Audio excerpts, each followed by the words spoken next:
É nesse aperto que a gente precisa fortalecer a consciência das pessoas para que no momento, repare bem, não é que assim que você tenha uma população esclarecida, pronto, já mudou tudo, não. É que a gente estamos num jogo, né? Numa disputa. Então, horas a classe trabalhadora influencia para acontecer algumas mudanças, e horas a burguesia está fazendo isso, então é um jogo. Então vamos aproveitar, né, de que o capitalismo está tentando se reinventar com as saídas econômicas e nós estamos na dificuldade, vamos acumular forças, fortalecer, se organizar, né, deixar o povo pronto para a luta, para que no momento oportuno a gente vai lá e faz a nossa parte de reivindicar uma transformação da situação.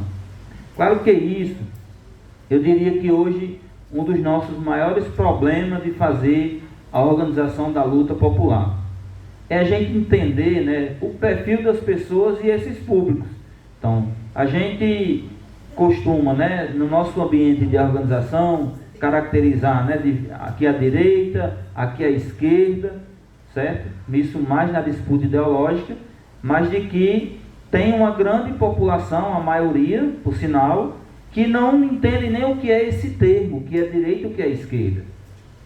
Só que nós às vezes temos uma convicção de dizer assim, vote num político de esquerda. A pessoa não sabe nem o que é isso. E às vezes a gente não sabe nem conversar com ela para explicar o que é um político de esquerda. Então, a gente precisamos reinventar a nossa forma de dialogar com a classe trabalhadora, que está lá sem entender nada do que está acontecendo. Só está tentando sobreviver. E aí a rede social, ela tem ganhado força sobre isso, e nós desse campo de esquerda estamos perdendo essa batalha. Então a direita muitas vezes tem uma articulação e em determinados pontos ela acaba saindo ganhando. Então nós podemos frisar aqui alguns embates que tivemos, né, esse ano já, onde nós da classe trabalhadora perdemos. Então, o governo propôs uma medida econômica para fazer um monitoramento, né, do PIX, né, o monitoramento do PIX.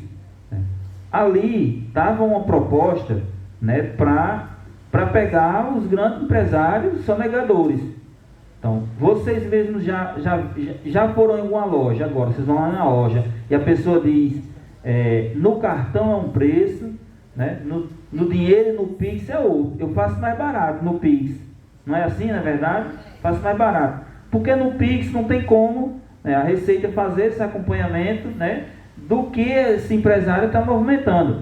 Isso eu estou falando daquele dono da loja de calçado ali, do pequeno comerciante.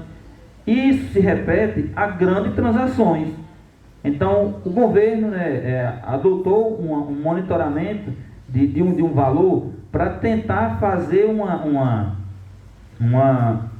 levantamento, né, desse montante que poderia surgir uma proposta, né, de imposto, né, para esse grande público, né? Claro que a classe trabalhadora alheia a essa discussão, né, ganhou força a versão da direita nas redes sociais, certo? Que tem um alto engajamento, e isso se voltou uma situação como que o governo estava querendo taxar a classe trabalhadora, que já não tem nada, já não está conseguindo sobreviver. Claro que a classe trabalhadora vai dizer, não, eu rejeito essa proposta. Então, na proposição das saídas, tem que estar, a classe trabalhadora tem que estar consciente. Por isso, o acumular força é nós entender o que está acontecendo, para a gente ter o discernimento de para onde a gente vai guiar. E a gente entender, não é só nós, companheirada. Às vezes é alguém que tem a oportunidade de estar nesses espaços de movimentos, que é uma grande minoria. É a classe trabalhadora no total. Como é que a gente reúne e conversa com eles? Como é que reúne? Não, porque até nisso a gente erra, né? Acha que para falar de alguma coisa, tem que fazer, vamos agora fazer uma reunião lá no bairro, em tal bairro, e falar dessa situação do PIX. Nós não vamos reunir, porque o povo não está habituado a fazer reunião. O que é que eles estão habituados? Temos que entender o que é que eles estão habituados até para começar a conversar. E estamos engatilhando isso, a internet ganha força, salve algumas redes sociais, que tem muitos seguidores, que vai ajudando nesse debate, mas ainda é uma disputa muito desigual da verdade com a mentira, né, ou a meia-verdade, digamos assim. Então, nisso do PIX, né, foi uma das propostas, assim como tiveram outras, né, e foram indo embora, né, as esperanças de alternativas econômicas para apresentar uma saída para a classe trabalhadora. Então, digo, agora também no caso bem mais recente, né, do INSS, né, do desconto lá do INSS. Então, quem abre uma conta, faz um cartão de crédito, né, sempre às vezes vem algum seguro, algumas coisas lá que você precisa. Se você não disser, eu não quero isso aí, não quero esse seguro, não quero nada. Então, se você não falar isso, já tem um combo automático que já vem e fica ocorrendo aquele desconto, né, você fica pagando todo mês ali no seu cartão de crédito ou numa abertura de conta. Então, quem está ciente já vai e diz, eu quero abrir uma conta aqui no Banco do Brasil, não quero esse seguro, quero só receber o meu salário e pronto. Tudo bem, eles cancelam ali. Se você não fizer isso, todo mês fica vindo lá um negócio descontando no seu. Ocorre que durante a gestão previdenciária, né, do senador Rogério Marinho, que hoje está candidato aqui no Rio Grande do Norte, onde ele era secretário nacional de Previdência Social do governo Bolsonaro, eles tomaram a medida desse desconto ser automático para os aposentados. Então, quando eles se aposentavam, automaticamente tinha lá esse desconto de uma associação, de várias associações que faz esse desconto, né, se dizendo que é por benefício, sei lá o que, dos aposentados. Então, esses descontos, né, foram ocorrendo, né. Quem tem alguém que pode lhe orientar, ligava para essas associações, cancelava, ou judicializou, está tentando reaver os descontos. Quem ganha um salário mínimo dá um desconto entre 50 e 60 reais. Não sei se você já convive com algum familiar que já relatou isso. E você precisa ligar para a associação para cancelar. Se não fizer, vai descontar 2 anos, 3 anos, 4 anos da aposentadoria, né? Igual vinha sendo aposentado quem não sabia. E isso, né, já foi medidas para atender, né, agentes econômicos, né, burguesia, que estava composta, estava participando do governo anterior. Ocorre que, como nós estamos num governo que tem essas relações com a burguesia, esses descontos continuaram a ocorrer. E agora, no momento que estourou, né, através de uma fiscalização do atual governo, isso recai como uma narrativa de que o governo atual estava descontando tantos bilhões dos aposentados. E a gente precisa entender que não é nem só uma decisão do governo, é uma decisão, né, da burguesia, né, que influencia os governos que influenciaram para que tivesse essa decisão de ter esse desconto. Então, é uma coisa, né, que gera uma bola de neve e está prestes a ser criada uma CPMI no Congresso para investigar isso ao certo. Horas dizem que isso será importante, porque vai expor que isso começou, né, durante a gestão do governo anterior, e horas dizem que isso pode surgir como uma cortina de fumaça para o tema, né, de discussões que é a vida do povo, né? Deixa de lado a gente estar no Congresso falando sobre o preço dos alimentos, o preço do gás de cozinha, para estar falando sobre coisas, né, levando pessoas lá nessas CPI, que muitas vezes serve mais para projetar alguns atores nas eleições seguintes. Então, tem todo esse cenário que eu falo assim, né, às vezes isso, companheirada, para uma companheirada que está vivenciando, que está na vida mais eleitoral, no mandato parlamentar, numa Câmara, do Partido dos Trabalhadores, é uma dificuldade deles entenderem essas dificuldades que a gente tem, né, no próprio governo. Então a gente diz que existe mais uma cegueira, um saudosismo ao nome do nosso companheiro Lula, né, de que Lula voltou, tudo voltou e não tem orçamento, porque o orçamento está preso nas disputas, né, de conciliação que o governo precisou fazer para ganhar a eleição. Então, fechando aqui isso, dessas dificuldades, para a gente não ficar achando que agora acabou tudo, né? A vida acabou porque nós temos um governo que não está fazendo isso, não está fazendo aquilo, né? Então a gente parte para a gente observar o que tem de positivo nisso, né? que é organizar. Nós temos minimamente, né, e a gente preveu isso, a gente sempre falamos, né, a eleição do presidente Lula, mesmo com aquela frente ampla, seria para abrir um espaço, né, uma janela, um ambiente que facilitasse a gente fazer luta, né? Não ter aquela criminalização, aquela perseguição. Então falamos isso, não vivenciando o que está posto hoje, isso estava previsto. Nós não nos enganamos quando foi na eleição 2022, a gente previa isso.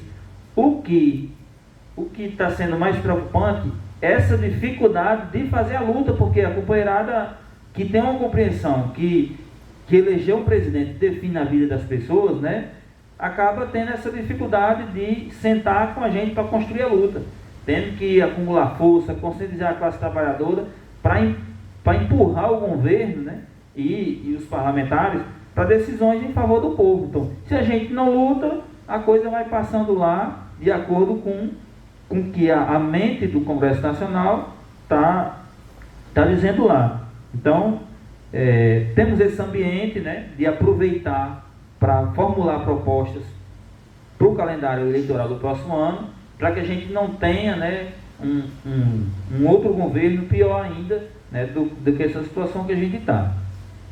Falei um pouco de nós, né, de como nós estamos assim no governo, essa coisa, né, e mais no âmbito da esquerda também, e falando também do outro lado, né, a gente entender se nós estamos assim, como é que está o outro lado, né, a direita, a extrema direita, como é que está esse povo. Então, tem um verdadeiro bloqueio, né, no âmbito da direita, de que se Bolsonaro vai ser candidato ou não. Se ele vai ser candidato ou não, então Bolsonaro continua inelegível, mas ainda aguardando os julgamentos de condenação, né, sobre vários inquéritos, e ele diz que será candidato, né. A direita, aliada do bolsonarismo, né, não pode dizer que tem um candidato, né, porque senão vai magoar essa relação com ele. Então eles ficam presos, estão refém da decisão de Bolsonaro, que ainda tem uma base ativa, né, que pode influenciar nas eleições do ano seguinte. Então, mesmo tendo aquele... Por isso que a gente tem hoje, né, uma grande quantidade de parlamentares no Congresso, que é considerado como centrão, que estão na base do governo, mas flertam com o bolsonarismo, porque ainda estão à espera de qual será a decisão da direita para o próximo ano. Tem alguns nomes que têm disputado e têm lançado candidaturas. Ronaldo Caiado, que é ali governador de Goiás, o governador do Rio Grande do Sul, Eduardo Leite, também tem se apresentado, né, o Ratinho Júnior do Paraná, governador do Paraná, o Tarcísio de Freitas de São Paulo, que é um aliado de Bolsonaro. Tem vários nomes, eles têm apontado, mas ainda preso a essa decisão de quem vai ser o candidato da direita, né, se tem capacidade de ser alguém, né, centro-direita, ou se alguém do bolsonarismo. Então, isso nos ajuda, né, a entender que eles também estão com dificuldade, né? Estão com dificuldade. Tem o Lula, que está posto para a reeleição, mesmo com seus limites de idade, né, mas é o nome que estão apostando que para repetir aquela frente ampla, né, de reunir uma grande quantidade de grupos em torno dele. Mas a direita está com essa divisão, e a gente acredita que o governo está mais focado nisso, de resolver o cenário da eleição do próximo ano, do que as medidas que precisam ser tomadas de forma econômica para beneficiar o povo. Então, mesmo com esse cenário da direita dividida, ainda assim é um cenário perigoso. Não existe nada ganho, não existe nada certo. Vai depender das composições, né, políticas, mas já adiantando que tende, no nosso campo da esquerda, tende a ocorrer uma eleição, uma frente mais ampla do que a frente que fizemos ano passado. Isso significa que essas dificuldades de implementar uma agenda da classe trabalhadora agora, elas serão amplificadas num quarto mandato, sendo assim do presidente Lula. Então, a gente precisa alertar para isso, para que a gente faça um esforço imenso para entender que só a organização popular é quem vai ditar o rumo da política. Não vamos cair nisso de eleger o presidente Lula, a vida está garantida. Então isso é importante que a gente tenha em mente.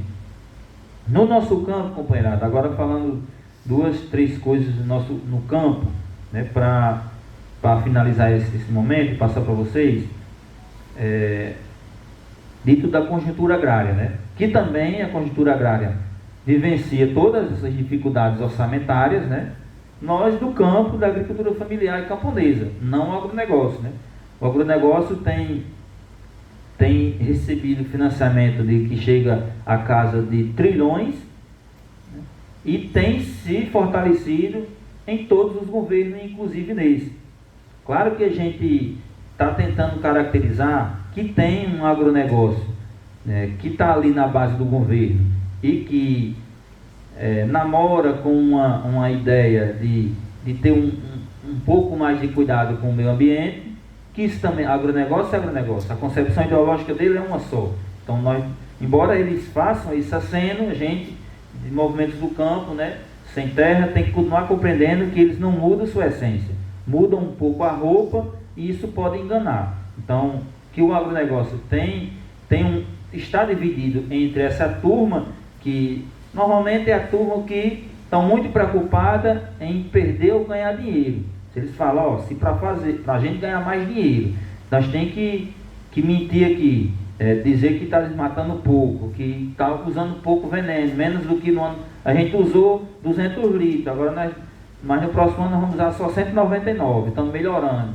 Então ele tenta mudar uma roupagem, então tem uma parte desse negócio, e está lá no Ministério da Agricultura do governo Lula, e tem a outra parte, que é aquela mesmo de passar a boiada, que a gente conviveu com ela mais explicitamente no governo Bolsonaro, que é atirar em camponês, fazer massacre. Então tem aquele agronegócio que está devastando, né, desmatando muito, os números de desmatamento ainda está muito alto. É importante que se diga isso, não é porque mudou de governo que parou isso. Então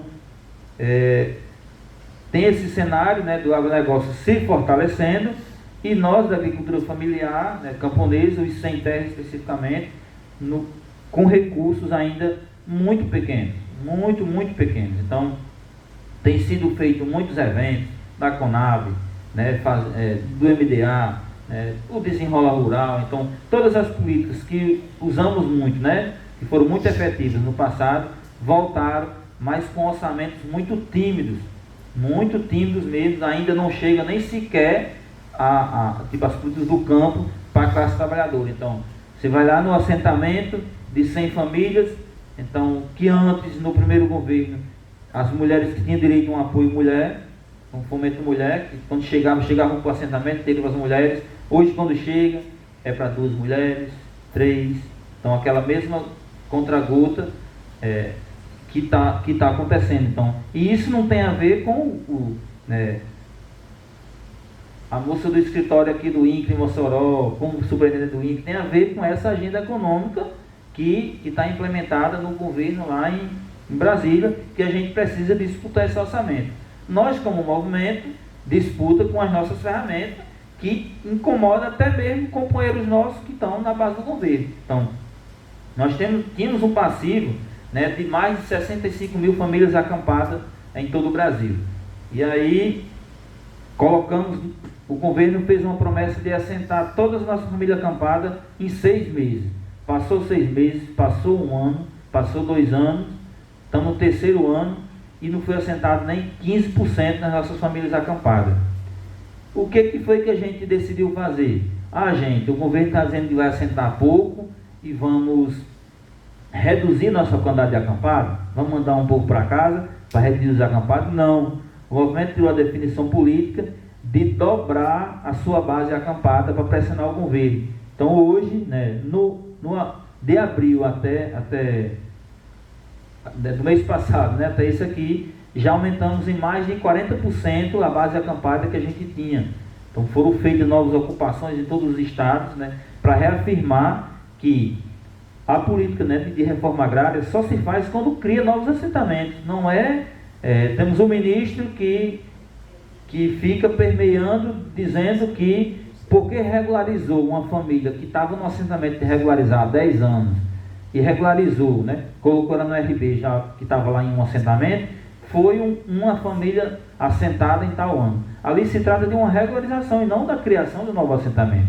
Então só a criação de novos assentamentos que altera, né? Quando você cria um assentamento, você tira terra das mãos da burguesia. Então altera a correlação de força na disputa ideológica. Então se você não tira a terra da burguesia, você fica ali só dizendo que vai desapropriar a terra e não desapropria. Então cria um cenário, né, que fortalece, né, os latifúndios, né, fortalece o agronegócio, e a gente fica cada vez, né, como sem terra na espera. Então teve isso, né, do movimento se preocupar em criar novos acampamentos para continuar pressionando, e tem surtido efeito. Então todas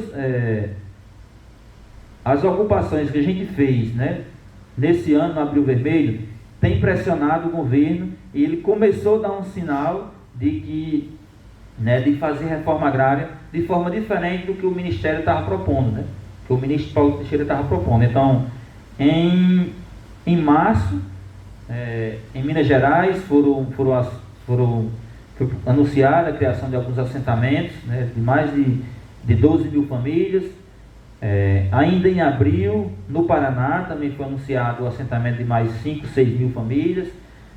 Ontem, né, essa semana, no final da semana, né, quinta para sexta, o governo estava no estado do Mato Grosso, também anunciando o assentamento de, se eu não me engano, de 600 famílias.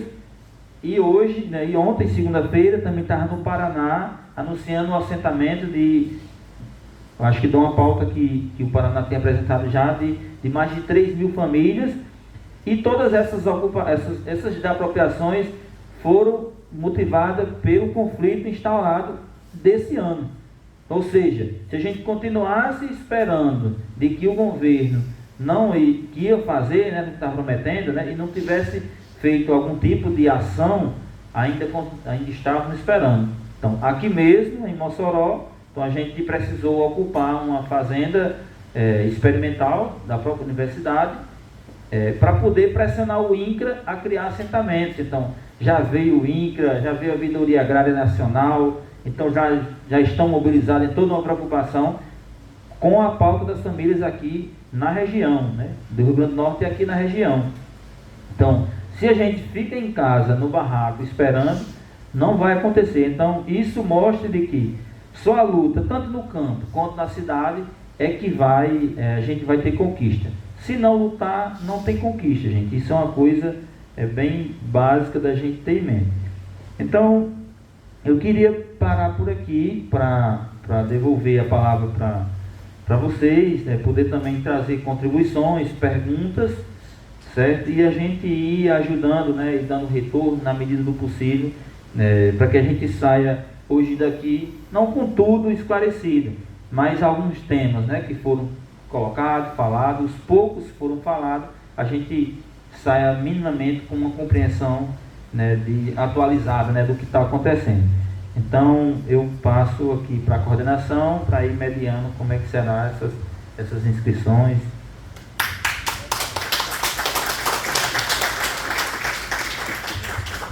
Companheirada, nesse